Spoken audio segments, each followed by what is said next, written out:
Hello, chess fans. Today, we're diving into one of the most exciting and tactical openings in chess, the Scotch Gambit. If you're looking to surprise your opponent with bold, sharp play right out of the gate, this is the opening for you. We're going to cover the key moves, the strategic ideas, and most importantly, some nasty traps you can set to catch your opponent off guard. So, let's get into it. The Scotch game begins with the following moves: e4, e5, knight to f3, knight to c6, d4. Black typically captures on d4 with e takes d4. For beginners, white can advance the knight to g5, setting up a sneaky trap. Black pushes h6 to attack the knight, but white sacrifices the knight on f7, forking the queen and rook. Black is forced to capture the knight with the king. White then develops the bishop to c4, delivering a check. If black retreats the king to e8, white delivers a forced checkmate.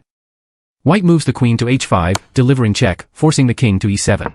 White then shifts the queen to f7, delivering another check, which forces the king to d6. White follows up by moving the bishop to f4, delivering yet another check. Black blocks with knight to e5. White moves the queen to d5, delivering another check, which forces the king back to e7. Finally, white captures the knight on e5 with the queen, delivering checkmate. If black retreats the king to e7, white can push the pawn to c3. Black captures the pawn on c3 with d takes c3. White recaptures with the knight on c3. Black then develops the knight to f6. White advances the knight to d5, delivering a check. Black captures the knight on d5, and white recaptures with the queen. At this point, there is only one move for black that avoids an immediate forced checkmate. If black plays any move other than knight to d4, it leads to a forced checkmate. White begins by moving the bishop to g5, delivering check. Black captures the bishop, and white recaptures with the queen on g5, delivering another check. The black king is forced to d6. White then moves the rook to d1, giving yet another check.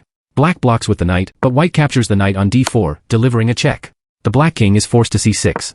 Finally, white plays queen to b5, delivering checkmate. For more experienced players, we enter the main line of the Scotch Gambit. After e takes d4, white continues by developing the bishop to c4. Black typically continues with either knight to f6, bishop to c5, or bishop to b4. If black continues with knight to f6, white can push e5, attacking the knight. Black may respond by moving the knight to g4, attacking the pawn. White can ignore this threat and castle kingside. If black captures the pawn on e5, they will lose the knight. White captures the knight on e5. Black recaptures with the other knight on e5. White then moves the rook to e1, pinning the knight to the king. Black can try to defend the knight, but white can push f4, winning the knight. Instead of pushing the pawn to e5, white can castle short. If black grabs the pawn on e4, white quickly responds with rook to e1, putting pressure on black's knight. Now, black must defend, and the best move is d5. But white isn't backing down. White captures the pawn on d5 with the bishop, opening up the position. Black takes the bishop with the queen. White then develops the knight to c3, attacking both the queen and the knight. If black decides to take the knight with the pawn, white can seize the opportunity and capture the queen, gaining a significant material advantage. White can also opt for an uncommon sideline with knight to g5, attacking the f7 pawn.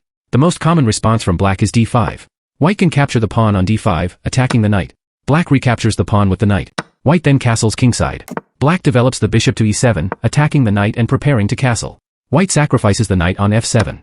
After black's king captures the knight, white slides the queen to h5, forking the king and the knight. Black blocks with g6, but white captures the knight with the bishop, delivering check. If black moves the king to g7, this is checkmate. White moves the bishop to f6, delivering check. The king is forced to f6. White then moves the queen to g5, delivering checkmate. If black continues with bishop to c5, we enter the Haxo Gambit. White can push c3, and if black captures the pawn on c3, white can then take on f7 with the bishop, delivering check. After black captures the bishop, white can slide the queen to d5, forking the king and the bishop.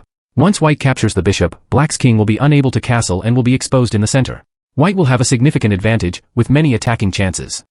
White can also opt for an uncommon sideline with knight to g5, attacking the f7 pawn. Black responds by developing the knight to h6, defending the f7 pawn and preparing to castle.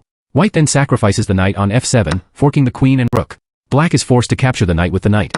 White recaptures with the bishop, and after black takes the bishop with the king, white shifts the queen to h5, forking the king and the bishop.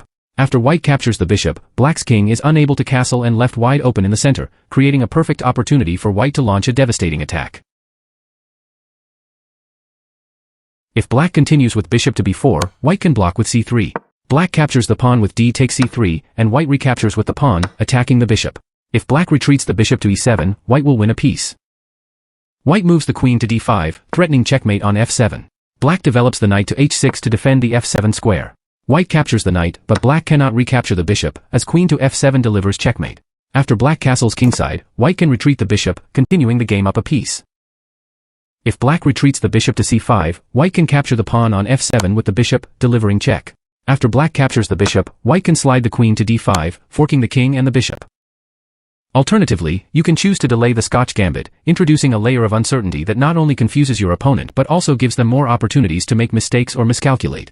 Begin with e4, e5, followed by knight to f3, knight to c6. Instead of immediately playing d4, start with bishop to c4. After black responds with knight to f6, you can then proceed with d4. We know that the best move is he takes d4, but your opponent may not be aware of that. If your opponent captures the d4 pawn with the knight, you can sacrifice your bishop on f7. After the king captures the bishop, you can take the pawn on e5, delivering a check. Once the king moves, you can capture the knight. At this point, you're up a pawn, and your opponent is unable to castle.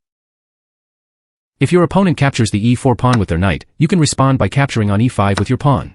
If they then play bishop to c5, aiming at your f2 pawn, you can gain a piece with queen to d5. This move simultaneously attacks the knight, the bishop, and threatens checkmate on f7.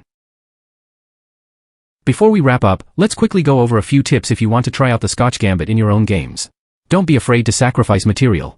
The whole idea is to create a sharp, tactical fight, so if you give up a pawn, make sure you get enough counterplay in return.